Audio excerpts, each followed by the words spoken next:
She lost her job, her home, and custody of her kids. At her aunt's while reading, everyone got millions. She got a $1 arcade token. But what it unlocked, no one saw coming. Welcome to Whisper Core.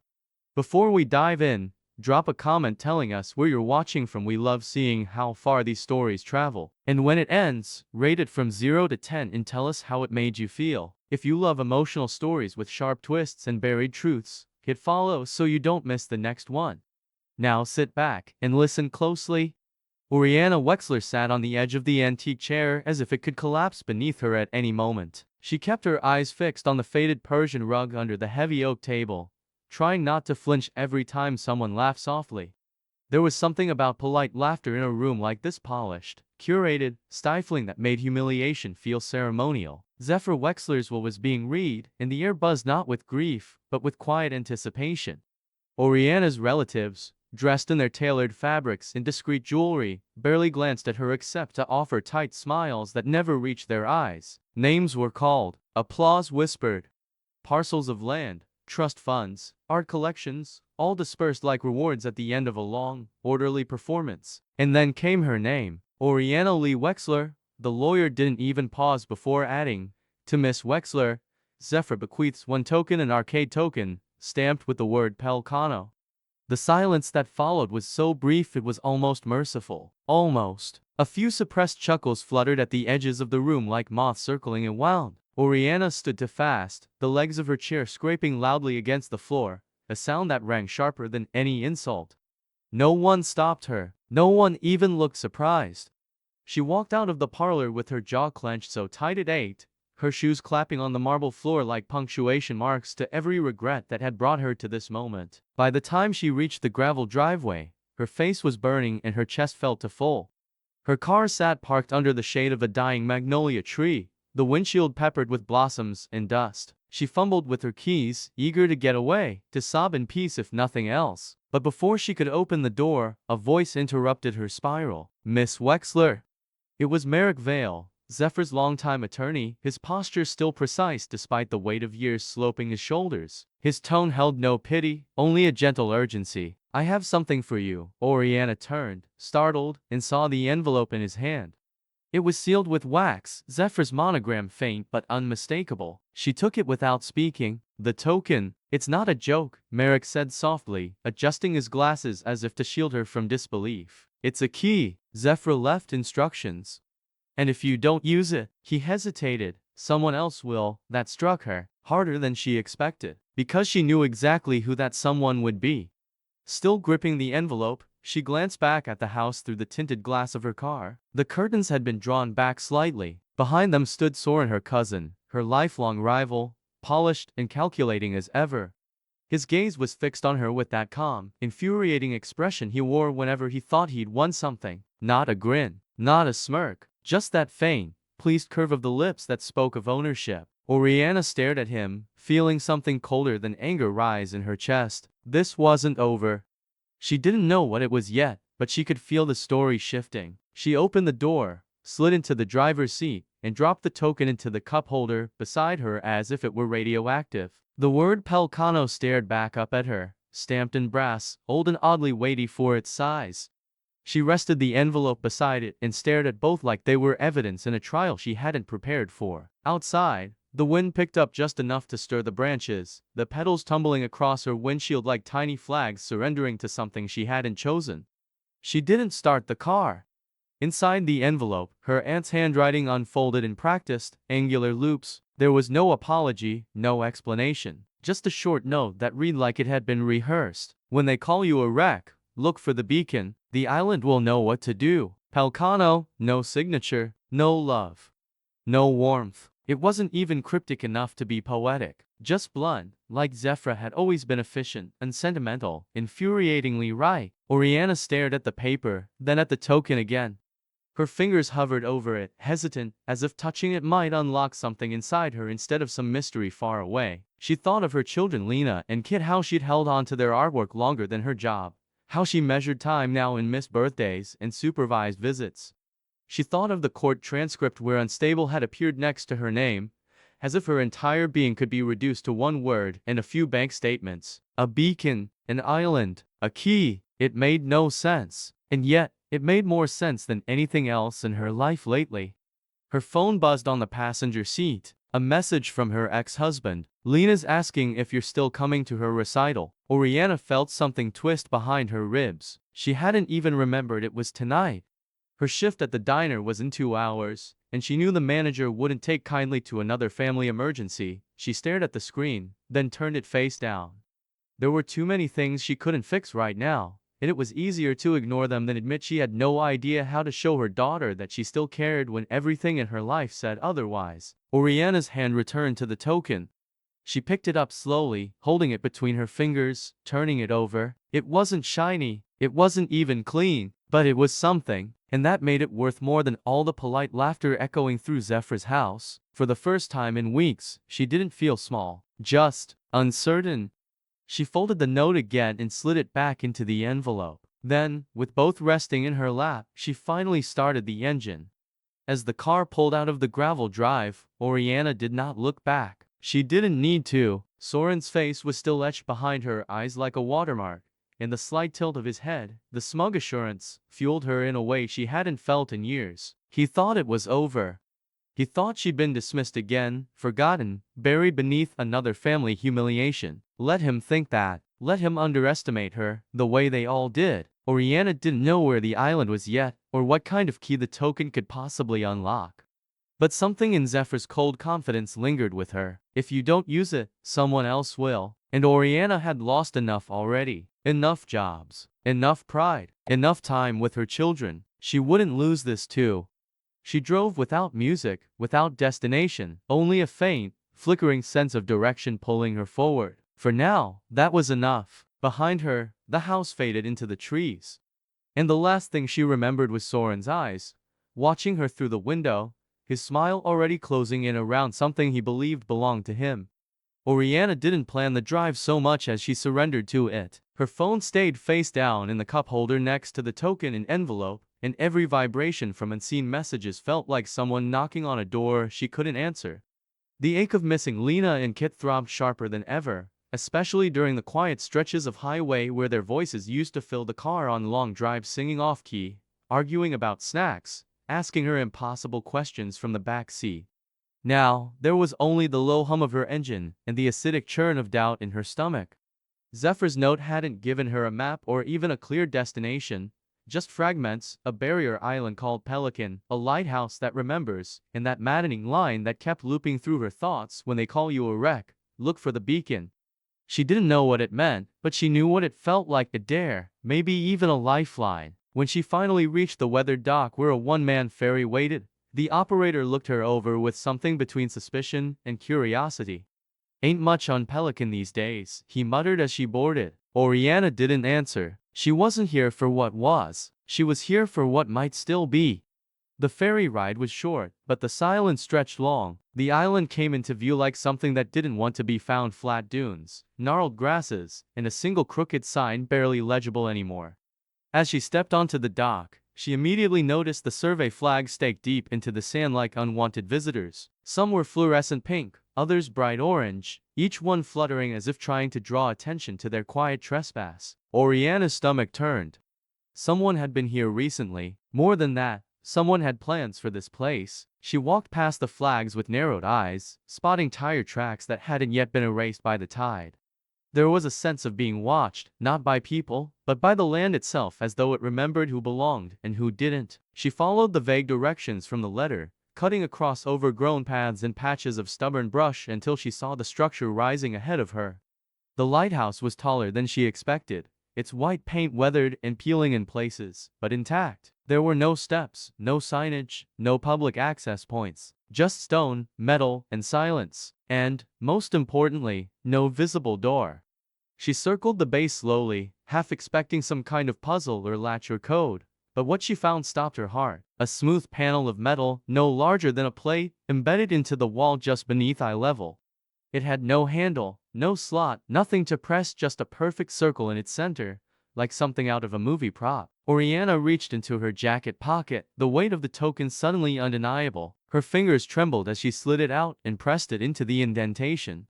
For a breathless moment, nothing happened. Then there was a click, deep and resonant, like a safe unlocking from inside the stone. The panel hissed softly, pulling back into the wall, revealing a dark corridor that sloped downward. A gust of cold air rushed out, sharp and sterile, and Oriana stumbled back, blinking. The darkness beyond wasn't complete, it flickered faintly with emergency lighting. Her pulse thudded in her ears. Was she really about to step into a secret bunker under a lighthouse on a deserted island because of a token in a cryptic letter? Yes, she was. Because if she didn't, someone else would. She took one deep breath, squared her shoulders, and stepped inside. The air grew colder as she descended, the corridor narrowing before opening into a larger chamber, no longer just bunker-like, but something far more intentional. The room was lined with shelves stocked with vacuum-sealed food, bottled water, portable heaters, and medical kits. On one side, an array of solar-powered batteries blinked quietly. In the far corner, a small desk bore a closed laptop, a thick notebook, and several file boxes labeled with dates and locations. This wasn't a storm shelter, it was a lifeboat, a contingency plan. Oriana moved slowly through the room, fingers brushing surfaces as if trying to confirm this was real. Someone Zephyr had spent a long time building this, preparing it, hiding it, and she hadn't told a soul except, apparently, Oriana. The thought made her throat tighten.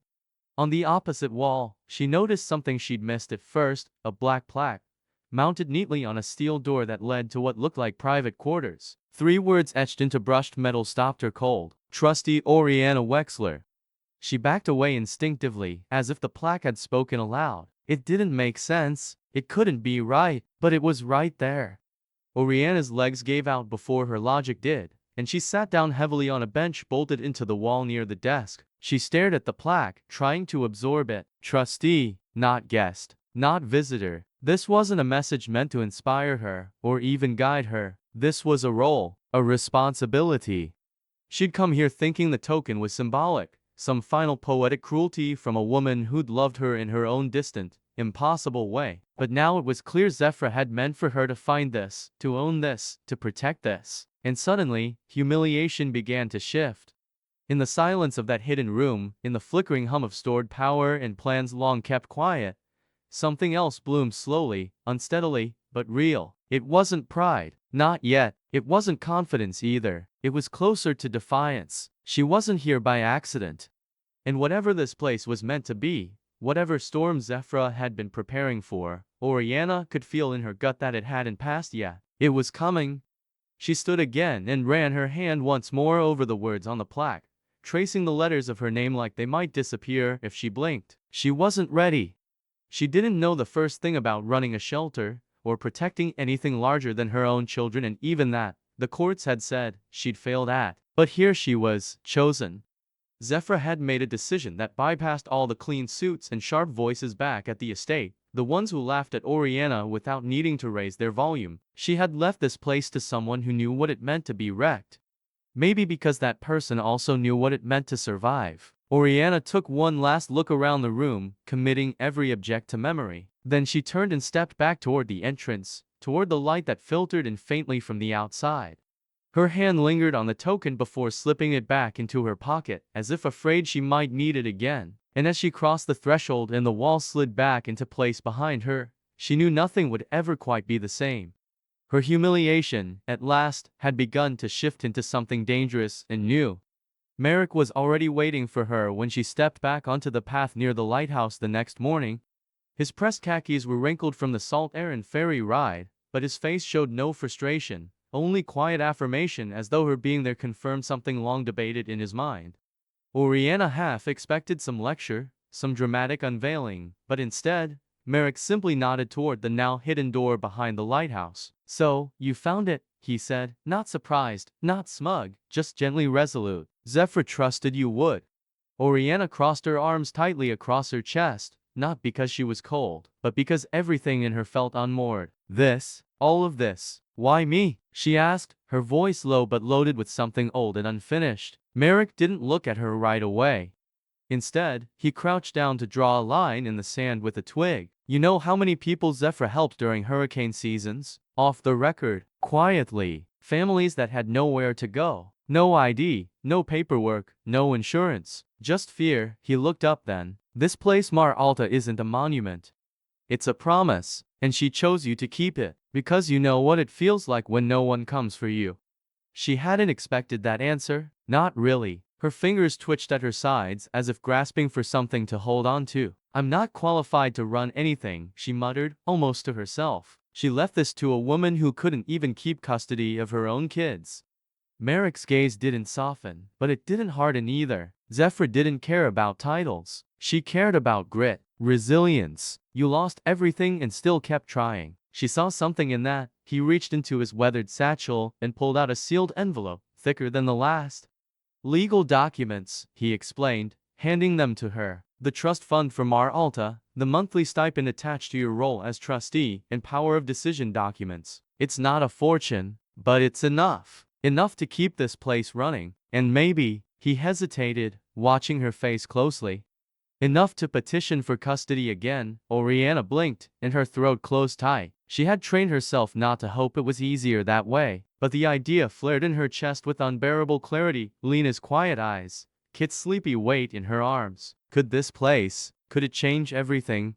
She said nothing at first, just held the papers in both hands like they might dissolve. When she did finally speak, it was quieter than Merrick expected. You really think I could win them back? She asked, not quite believing the sound of her own voice. Merrick didn't answer with words. He reached into his satchel once more and pulled out a small photograph, an old one, faded at the edges. It showed Zephyr standing in front of the lighthouse, a young Oriana no older than 10 beside her, holding a weather radio like it was a treasure. She always said you didn't scare easy, he said. Oriana stared at the photo, her fingers tracing her younger self. She remembered that day. A storm had been coming, and everyone else was evacuating. Zephyr had stayed. Oriana had stayed with her. And when the rain battered the windows, they'd sat on the floor, drinking canned soup and laughing at nothing. That memory had been buried under years of losses, but now it surged back. Maybe Zephyr had been planning this for longer than Oriana realized. Maybe she'd never stopped believing in her, even when Oriana had. She tucked the documents into her bag without another word. Merrick didn't press. They walked the island's perimeter in silence for several minutes until she finally asked the question that had been gnawing at her since the night before. Why all the secrecy?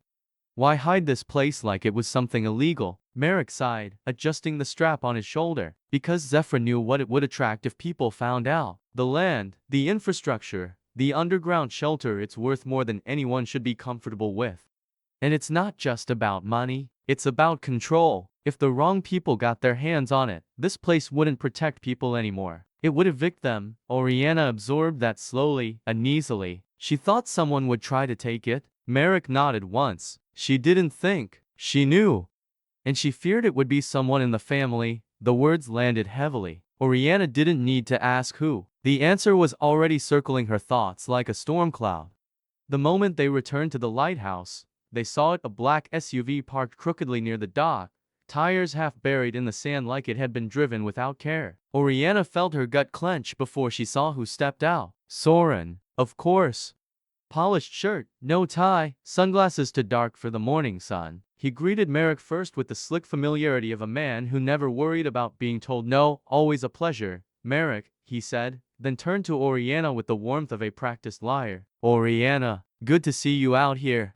Hope the place isn't too overwhelming. She didn't respond, just watched him like she was waiting for the real reason he came to surface. He smiled. I'm working with Seabrook Materials now. They're interested in the island, coastal development, eco-friendly resorts, that sort of thing. I thought we could talk about the future. His voice was syrupy, oozing with good intentions. But the way he looked at her past her really felt like he was already drawing blueprints with her erased. Soren continued talking, but Oriana had stopped listening. Every word he said confirmed something primal in her. This wasn't just a business pitch. It was a threat disguised as progress. She glanced at Merrick, who gave her a barely perceptible nod. Yes, this was the moment Zephyr had anticipated. This isn't your island, she said finally, and her voice was stronger than she expected. It's not for sale. Soren's smile twitched, just slightly. Of course not, he replied smoothly, but it's complicated land. A lot of old rights, unregistered claims, jurisdictional ambiguity. You'd be surprised how fast those things get cleared up when people want to do the right thing. His tone was friendly, but the pressure beneath it was ice cold. Oriana didn't flinch. She reached into her bag and pulled out the trustee papers, holding them up without unfolding them. You can talk to my attorney. It wasn't bravado. It was the beginning of something real. As he walked back to his car, not waiting for her to say goodbye, Oriana realized she hadn't just defended Mar Eldel. She'd stepped into it. Zephyr had built a place. Oriana had just claimed it. Soren didn't wait long to return. The very next morning, Oriana found him already walking the perimeter of the lighthouse with the casual air of a man inspecting property he assumed was halfway his. He wore a pale blue button-down with rolled sleeves and spoke with an ease so smooth it could have passed for kindness to anyone less attuned to its edge. "You must be exhausted," he began, hands tucked into his pockets, eyes scanning the horizon behind her. "This place, it's impressive, sure, but the upkeep, the logistics, that's not light work." Oriana, she didn't answer right away, letting his words hang in the space between them like fog. Merrick stood nearby, silent but alert, as if sensing a trap already unfolding. "Seabrook is prepared to make you a very generous offer," Soren continued. "7 figures, plus a full transition team. You walk away with freedom, dignity, and your hands clean. No guilt, no lawsuits, no media headaches." Oriana tilted her head just slightly. "And you get to build your resort," she said flatly. His smile didn't falter. "We call it development, growth. You wouldn't believe how much good can come from the right kind of project." She could feel him already designing over her existence. She looked at Merrick briefly, then back at Soren, whose gaze had already drifted to the dune markers scattered like breadcrumbs across the sand. "You didn't ask why Zephyr chose me," she said. That made him pause. For a second, his mask flickered. "Because she was stubborn," he replied. "Romantic. Always chasing lost causes." Oriana stepped closer, her voice low but firm. "Maybe she just knew what it meant to be told you're less than what you are." Soren's smile thinned. "This isn't personal, Oriana. It's logistics. A smart exit now gives you room to rebuild your life. Custody, even. A solid financial base does wonders in court." The blow landed. Oriana felt it in her ribs, where old wounds still throbbed. He knew exactly where to aim. "I'm not selling," she said, and the stillness in her voice surprised even herself. "Not to you. Not to anyone." For the first time, Soren blinked. "Don't make this harder than it needs to be," he said softly. "I'm offering you a way out." Oriana took a breath, steady. "And I'm offering you a no." That word, clean, final, felt like reclaiming a piece of herself. After Soren left, Merrick didn't say much. He placed a firm hand on her shoulder and simply said, "That was the first time I've seen anyone shut him down like that." Oriana gave a humorless laugh. "It's not over," she said, and they both knew it. She watched the SUV shrink into the horizon, knowing Soren wouldn't give up. Men like him never did. But for the first time, she hadn't backed down. She hadn't tried to make herself smaller, easier to overlook. She had said no, and it had stuck. The adrenaline that followed gave way to a deeper ache, though the one she couldn't shake no matter how righteous she felt. That night, when she returned to the lighthouse alone, the silence wrapped around her like a sheet pulled too tight. She sat on the floor with her knees pulled up, phone in hand, and dialed a number she'd memorized in 1,000 empty minutes. Lena answered after the third ring, her voice small but steady. "Hi, Mom." They talked for only a few minutes. School, the weather, a classmate who wouldn't stop chewing pens loudly. Oriana laughed softly at that, trying to sound normal. "Do you still have the note?" Lena asked suddenly, cutting into the lightness like a stone into water. Oriana froze. "What note, baby?" she asked gently, even though she already knew. "The one you used to put in my backpack. It said, 'If you get scared, read this and hold it like my hand.' I like that one." Oriana closed her eyes, heart tightening. She had lost that note during the rushed move after the custody ruling, tossed out in a box she never had time to sort. "Yeah," she lied, her voice catching. "I still have it." Lena seemed satisfied, talking a bit longer before saying goodnight.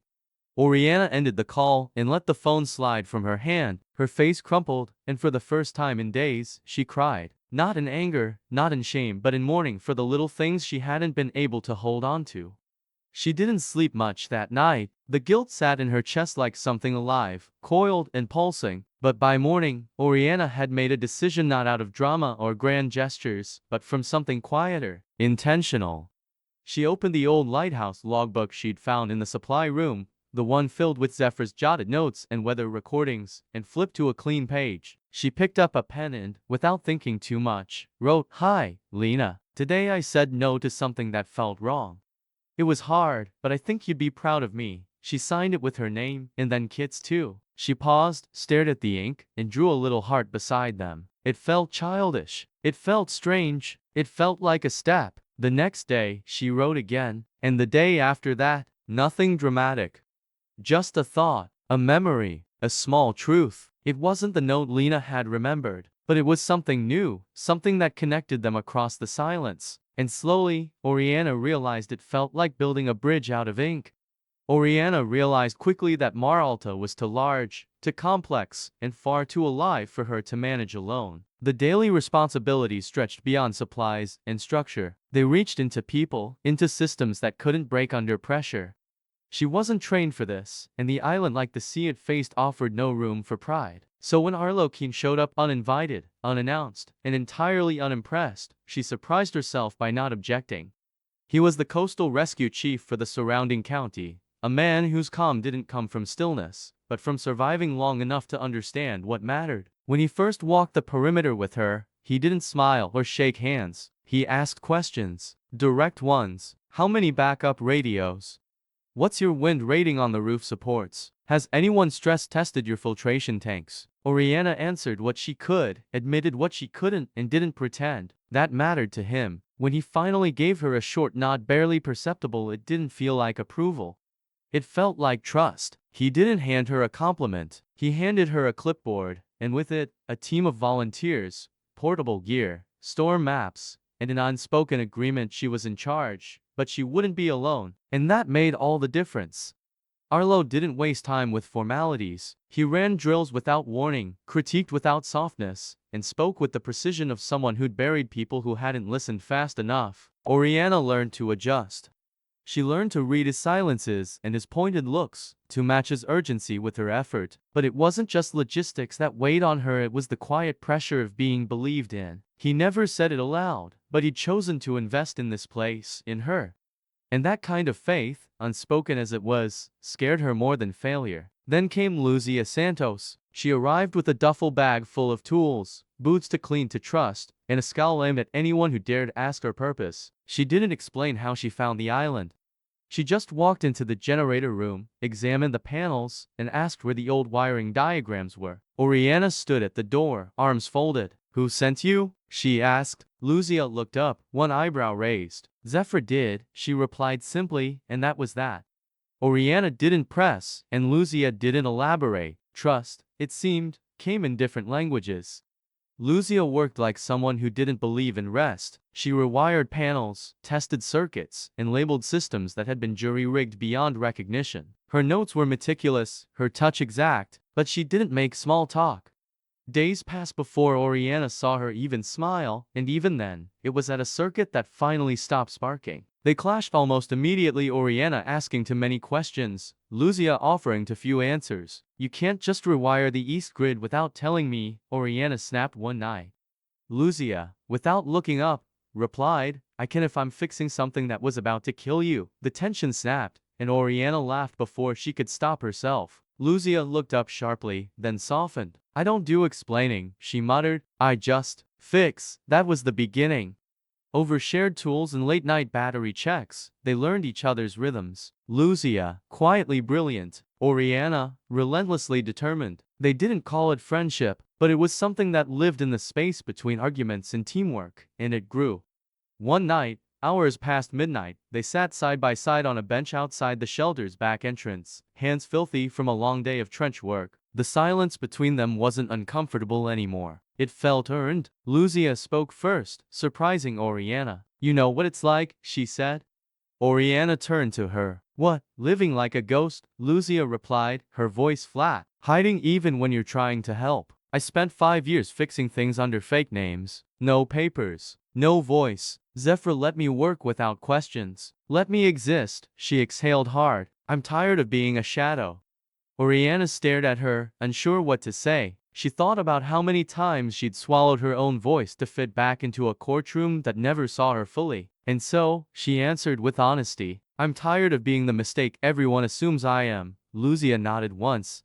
"Then maybe we stop being that." Together, it wasn't a pledge. It wasn't a bond sealed by dramatic music or some dramatic rescue. But it was real, and that made it matter more. Oriana didn't say thank you. She didn't have to. Lucia already knew.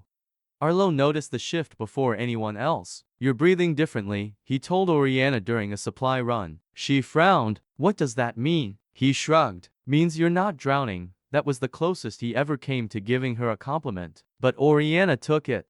Each day, the work grew heavier, but so did the support beneath her. Volunteers started staying longer. A medic offered weekend shifts. Even the local radio station began broadcasting Mar Alta's emergency frequency. It was slow, imperfect progress, but it was undeniable.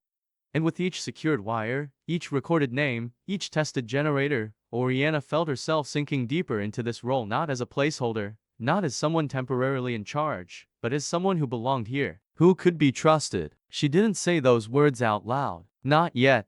But she wrote them in the logbook one night after everyone had gone quiet. They trust me. I think. I'm starting to believe them. It wasn't a declaration. It was a crack in the armor she'd worn for years. By the end of the week, Oriana stood at the threshold of the operations room, watching Lucia adjust a newly stabilized power grid and Arlo coordinate a mock storm drill with the ease of someone who knew how fast things could unravel. She didn't need to direct them anymore, they moved on instinct now, like the place was breathing on its own. She still felt overwhelmed, of course. There were questions she didn't know how to answer, papers she hadn't finished reading, systems she hadn't even discovered yet. But there was something steadier under her feet, something like belonging. When Lucia caught her watching and offered a half smile without pausing her work, Oriana smiled back. It was the kind of smile that didn't need words. Not gratitude, not praise, just understanding. For the first time, Oriana wasn't waiting for someone to validate her place here. She was living it. And in the shared exhaustion, shared effort, and shared truth, something deeper took root. In the quiet space between a rescue chief, an electrician in exile, and a mother trying to rewrite her story, a partnership had formed. One that felt, unmistakably, like the beginning of family. It started with the forecast tightening like a noose, the kind that didn't leave room for maybe. What had begun as a swirling system far off the Atlantic coast now had a name, a direction, and a projected landfall that pointed directly at Pelican Island. Arlo didn't wait for the county to issue orders. He stormed into the operations room mid-morning, emergency radio in hand, and said simply, "We open." Now, Oriana didn't argue. Word spread quickly through the few communities that still remembered Zephyr's Haven, and by nightfall, families began to arrive with plastic bags slung over their shoulders, children pressed against their legs like shields. These weren't tourists or casual evacuees. These were the people Zephyr had always spoken of, the ones who had nowhere else to go, who'd learned the hard way how fragile safety really was. Oriana walked among them with a clipboard and trembling hands, checking names, allergies, prescriptions. She found herself repeating small details back to people. "You're Elena's uncle, right?" And watched their eyes shift in relief. Sometimes leadership wasn't about control or strength. Sometimes it was just about being remembered, about someone seeing you clearly when everything else was falling apart. Inside Mar Alta, everyone moved with a kind of shared urgency. Arlo and his volunteers checked bunk allocations, rotated shifts, and reinforced door seals without fanfare. Lucia double-checked the generator load, her hair tied back with a wire tie, sleeves rolled up. Oriana tried to stay ahead of her panic by staying in motion, but a slow dread curled inside her every time she looked out at the shoreline and saw the line of black trucks parked just beyond the dunes. Seabrook, not moving, not helping, just watching. She asked Merrick if he'd heard anything from the county, but the signal was unstable, and his face told her enough: no help was coming. This wasn't just a storm, it was a test, one she couldn't afford to fail.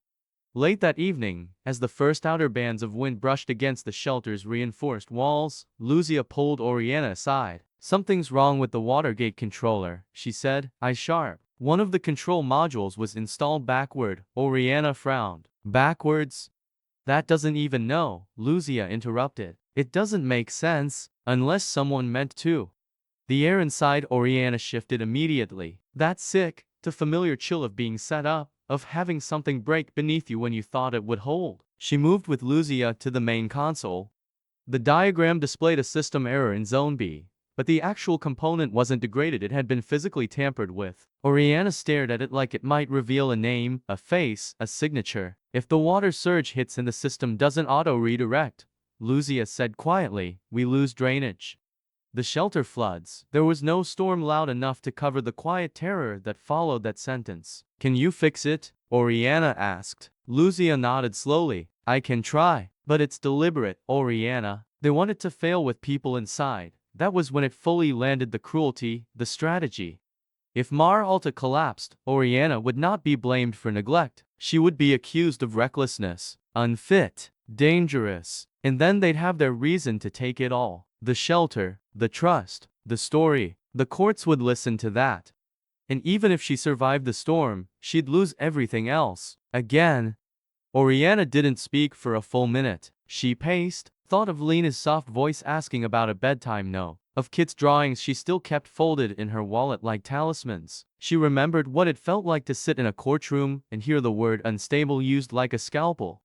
And now she could see it, a new file building, with her name at the top, and this storm is Exhibit A. She slammed her palm against the table, not out of rage, but to stop the spiral. We fix it. Now. Quietly, Lucia was already rolling out tools, barking quick orders to a nearby volunteer. Oriana turned to Arlo. Can you keep everyone calm if we do this under the radar? Arlo nodded once. They'll follow you. They're scared, but they trust you. That trust felt heavier than any storm outside. She nodded. Then we buy Lucia time. She caught Merrick's eye from across the room and beckoned him closer. If anything happens, if they try to spin this document, everything, every fix, every error, every timestamp. Merrick didn't ask why. He just started recording. The wind outside howled harder, as if nature itself sensed the tension inside Mar Alta. Oriana moved room to room, checking water levels, calming nerves, redirecting kids from doors and windows. She forced herself to stay steady, even as she passed by the radio tower feed and saw the line of Seabrook trucks unmoved, parked like tombstones. She imagined them waiting for failure, for headlines, for legal grounds. That this might be about lithium deposits and land rights didn't matter tonight, not to the mothers cradling infants on floor mats, or the elderly man in the corner praying under his breath. It mattered to her, though. It made her grip the token in her pocket so tight she felt the engraving press into her skin. Pelcano, she whispered, just once. Not like a password, like a promise. She wasn't going to be erased again. She wasn't going to let them write her story for her. By midnight, Lucia gave the signal that the redirect system had been manually overridden. The threat was still present, the storm hadn't reached its peak, but the immediate sabotage had been undone. Oriana allowed herself a single moment behind the storage racks, away from the others, to breathe. To feel the weight of what could have been. She reached into her pocket and pulled out the token. It was warm from her hand now, not cold and foreign like it had been the first time she held it. It wasn't just a key anymore. It was her tether, her anchor. The last piece holding everything she had left. And as the wind rattled the frame of Mar Alta and water battered the island's edge, Oriana knew with painful clarity that if she faltered even once, they'd take everything. So she slipped the token back into her pocket, stood up, and walked back into the storm, not outside, but into the one still roaring inside these walls. The hurricane didn't arrive like something external, it arrived like something personal. The walls of Mar Alta shuddered beneath the pressure of wind that moved like intention, not chance. Waves surged over dunes and erased trails Oriana had walked days before. There was no warning loud enough, no preparation deep enough, to stop what was happening. The shelter's alarms blared sharp and panicked, and water began pouring in from the west corridor, faster than predicted, faster than anyone could explain. People scrambled, clutching what little they had carried in diapers, inhalers, soaked bags of clothes. Arlo shouted orders, his voice cutting through the panic like a scalpel. Oriana stood frozen for one breath, just one. Then the image of Lena's tiny hand wrapped around her finger slammed into her chest, followed by Kit's giggle when he used to call her Captain Mom. That was all it took. The fear didn't leave her, it hardened into motion. She started moving, room by room, counting heads, checking doors, pulling children from blind corners. Leadership, she remembered, wasn't about being fearless. It was about acting anyway. It was in the chaos of the storage room that Oriana first saw her, curled into the space behind two stacks of sealed food crates, soaked, shivering, and nearly invisible. The girl looked up with wild eyes, her hands clenched into fists tight enough to bruise. I'm not supposed to be here, she whispered before Oriana could even speak. Please don't make me go back. Her name was Juniper Hall. Between sobs and panic breathing, she admitted she had run away from foster care for days earlier. No one had noticed yet. No one had come for her. She'd been sleeping on the island, hiding in maintenance tunnels and behind abandoned structures, hoping the storm would pass before anyone found her. Oriana crouched beside her, not touching, just listening. You're safe, she said eventually, but you have to come with me now. Juniper didn't move. If you send me back, they'll lock me up. Oriana didn't promise she wouldn't. She didn't lie. She only reached out her hand. Not tonight. Tonight we survive. Juniper hesitated, then took her hand. As they moved toward the hallway, another wave slammed against the shelter. Water burst through the side door, sweeping across the corridor floor like a broken promise. Juniper lost her footing and slipped, her body sliding toward the rising flood. Oriana lunged. Her fingers caught Juniper's wrist hard enough to wrench her own shoulder. Juniper screamed. Oriana didn't let go. Her arm burned, her knees scraped the tile, but she held tight and pulled. I've got you, she yelled, not caring who heard her. I'm not letting go. The scream inside her shoulder built until she thought it might tear something loose. But then Juniper's legs kicked against the floor, and they fell together in a heap, gasping. A volunteer ran over with blankets, but Oriana waved him off. She's with me, she snapped. She stays with me.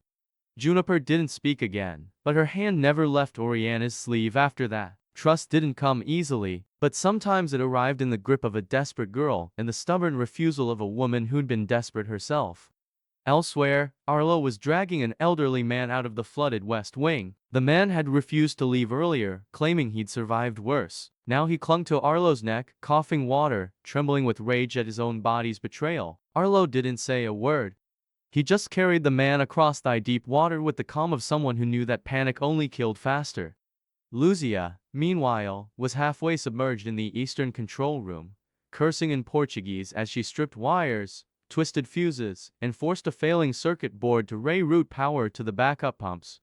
I swear to God if you blow again, I'm rewiring you into a toaster, she muttered through gritted teeth. Oriana passed by long enough to toss her a replacement converter. Luzia caught it one-handed, grinned, and went back to work. There was no grand speech, no music, just grit. Just people doing what had to be done. And in that, Oriana finally saw it. This was what Zephyr meant. Mar Alta wasn't just a shelter. It was resistance. It was defiance. It was survival turned into structure. As the hours dragged, exhaustion made every decision heavier. There were children asking for their mothers, volunteers with blisters forming under wet shoes, and supplies being rationed with brutal care. Still, Oriana kept moving, Juniper by her side. The girl had stopped flinching at every sound. At one point, she pointed to a mural on the shelter wall, an old one, painted when Zephyr first built the place. Did she make that? She asked. Oriana nodded. She built everything. Juniper touched the edge of the painting and whispered, maybe I could stay. Oriana didn't answer right away. She didn't know if it was possible, legal, safe. But in her heart, something rooted. She wanted to say yes, not because it was the right thing to say, but because she saw herself in the girl's eyes the same need to stop running. Let's get through tonight, she said gently, then we'll talk. Juniper gave a half nod and leaned against her side. That quiet weight felt heavier than any file Oriana had ever held in court. By dawn, the worst of the storm had passed. The sea had retreated just slightly, and though the shelter was battered, it still stood. Power flickered, but held. People began to sleep for the first time in 30 hours.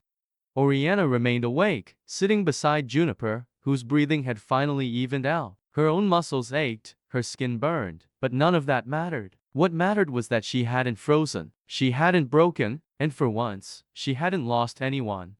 She looked down at Juniper's hand still clutching her sleeve, and then across the room where Arlo leaned against a wall and Luzia slept against her tool bag. In the storm's roar, Oriana had become what she'd spent so long trying to prove: capable, trusted, needed. Not just someone who once had children, but someone who could protect others again. Someone who belonged. She leaned her head back, eyes fluttering shut, not to escape, but to finally rest, knowing she had earned it. Morning didn't arrive with peace, it arrived with aftermath. The storm had scrubbed the island of its softer edges. The dunes were torn, brush flattened, signs ripped from their posts. But Mar Alta still stood, cracked in places, battered in others, but standing. The main entrance held, the solar system blinked back to life, and the floors, although soaked, were intact. Inside, the people who had huddled in fear the night before now looked at Oriana not with pity or skepticism, but with something heavier: belief. It wasn't loud or dramatic. It wasn't how they moved when she entered a room, how they nodded when she gave direction, how they handed her their children's names for the next evac report. But the moment was short-lived. Just before noon, a sleek SUV pulled up along the emergency access road, tires still clean. 3 men in company jackets stepped out first, followed by Soren in a pressed polo and carefully rumpled khakis. His concern was perfectly calibrated, hands clasped, voice low, eyes appropriately saddened. "We heard about the flooding," he said to Oriana, offering a clipboard wrapped in leather. "We'd like to help. Temporary oversight. Just until the state can assess things properly." His voice said mercy. His eyes said removal. Oriana didn't take the clipboard. She looked past it, past him, at the trucks lingering near the edge of the field, just visible through gaps in the still settling dust. She didn't answer. She didn't need to, because Lucia walked up beside her holding a waterlogged tablet in one hand and a broken electrical component in the other. "I found it," she said, not bothering to greet Soren. "The part they swapped. Right where the system failed." Oriana turned to face her fully. "You're sure?" Lucia nodded. "Serial number traces back to a Seabrook distributor. I checked the supply sheet. This wasn't from us." Soren started to interject, but Arlo appeared then, holding up his own find, a body cam clip to his rescue gear. "It's all on here," he said. The exact moment the floodgate failed. The exact moment Lucia found the tampering. Soren's smile tightened, then softened again as if it were muscle memory. "Let's not jump to conclusions," he said. "We all want what's best for the community." Merrick stepped in now, calm but firm. "Then you won't mind if we submit all this to the county infrastructure board, right? Let them sort out what happened here." Openly, Soren hesitated. Only for a beat. Then he gave a little shrug, the kind that tried to say, "I'm above all this." "Of course." Full transparency, but Oriana saw it. The flicker in his expression, the subtle recalculation behind his eyes. He hadn't expected them to have proof. He'd come to collect the narrative, not defend against it.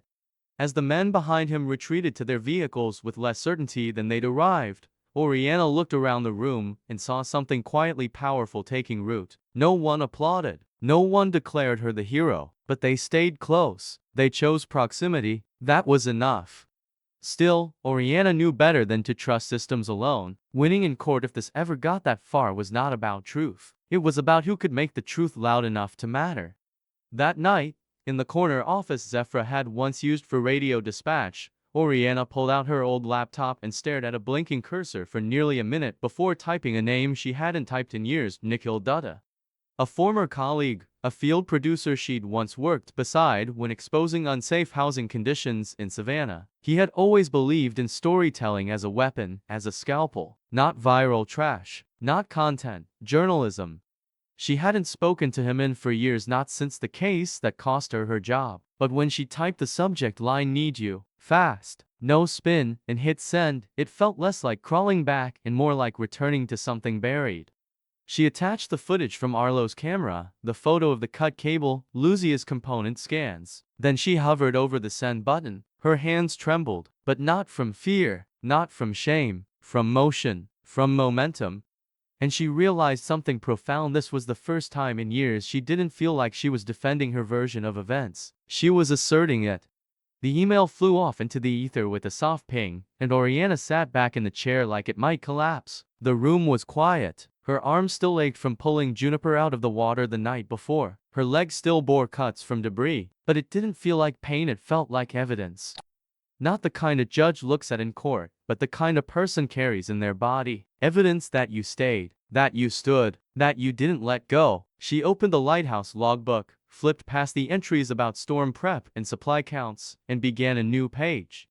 "Today I chose not to be afraid of the truth. Not the truth itself, but what it might cost me to speak it." She didn't sign it this time. She just left the page open on the desk, like a window waiting to catch light. Behind her, Juniper slept curled in a wool blanket on the floor, as if she trusted the room to hold her. Oriana glanced once more at her outbox. Sent. Confirmed. And for the first time since the token, she felt like she wasn't trying to catch up to her story. She was writing it. By morning, the Seabrook trucks were gone. No announcements, no press releases, just absence, like a threat retreating into paperwork. But Oriana knew better. They would be back with lawyers, with spin, with polished concerns that masked quiet malice. But she wouldn't be alone when they came. She had footage, she had people, and now she had a journalist, one who knew where to point the camera. As she stepped outside and saw the people of Mar Alta clearing debris, fixing handrails, distributing breakfast like routine was resistance, she understood it fully. Survival wasn't just enduring a storm. It was refusing to let someone else define what came next. The shelter stood. The people stood. And so did she. Oriana pulled the token from her pocket and ran her thumb across the word etched into the metal. Pelcano. It no longer felt like something she was holding on to. It felt like something that had always been holding her.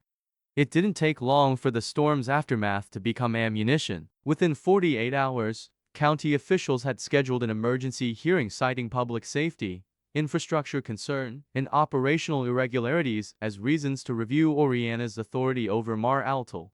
The language was all policy and protocol, but Oriana could feel what it was really about: removal, control, silencing. She sat in Merrick's borrowed truck outside the administrative courthouse, watching men in sport coats and polished shoes pass through the front doors without urgency. People who had never set foot on the island now held her future in clipboard margins and committee folders, and at the center of it all would be Soren, standing at the podium, rehearsed and unbothered, spinning his concern like silk.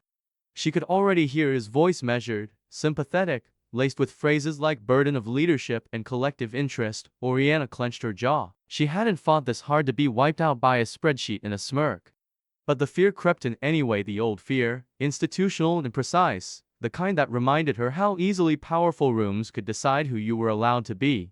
That night, long after Merrick had gone quiet and Luzia had fallen asleep with her tool belt still around her waist, Oriana climbed the lighthouse alone.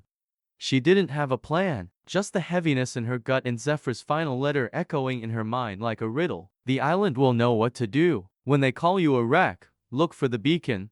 Oriana reached the top with aching legs and no real expectation of answers, only a desperate hope that maybe, just maybe, something else was still hidden. She stood beneath the mechanism housing the rotating lens, her eyes scanning the interior with renewed focus. Then she saw it, barely noticeable, a narrow panel set flush into the inner wall, aged to blend perfectly into its surroundings. Her fingers reached automatically into her jacket pocket. The token, still warm from being held so often, she pressed it into a tiny recess near the edge of the panel. A soft mechanical whir responded, and with a reluctant shift, the wall opened, not dramatically, almost embarrassed to reveal itself. Inside was a fireproof case, a velvet-wrapped bundle, and a single envelope with her name written in Zephyr's unmistakable hand. Oriana stared at it, breath caught in her throat.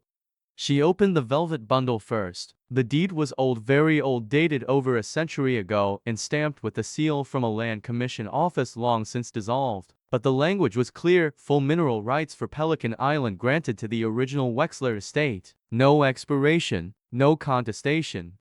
Oriana could barely believe it. It undercut every claim Seabrook had made about land rights, and if presented, it would reframe the entire legal foundation of the county's seizure attempt. She set the deed down gently, then turned to the digital drive included in the case. A small slip of paper listed its contents in Zephyr's blunt handwriting: Mar Alta Reserve Fund, emergency access only, use with spine. Oriana plugged the drive into her laptop right there, heart racing. The account balance made her hand shake. Multiple seven-figure numbers, more than enough to secure attorneys, fix the shelter, even buy time if necessary. It wasn't wealth, it was fuel, but it was the envelope, thin, aged, and deeply personal, that made her fingers hesitate. She opened it last, afraid of what it might tell her, afraid it might undo her again. Zephyr's letter was handwritten, no longer sharp and crisp, but still legible, the ink steady in its conviction. Oriana, it began, I never believed in fortune. I believed in foundation. This isn't about money. It never was. It's about holding the line when no one else will.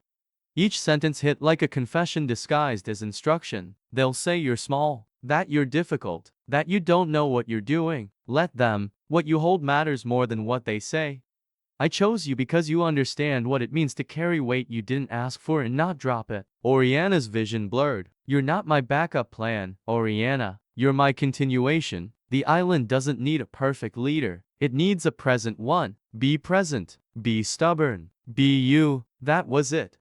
No signature, no flourish, just a clarity Oriana hadn't realized she'd been starving for. She folded the letter once, pressed it to her chest, and let herself cry in a way she hadn't in years. Not from shame, not from rage, but from release.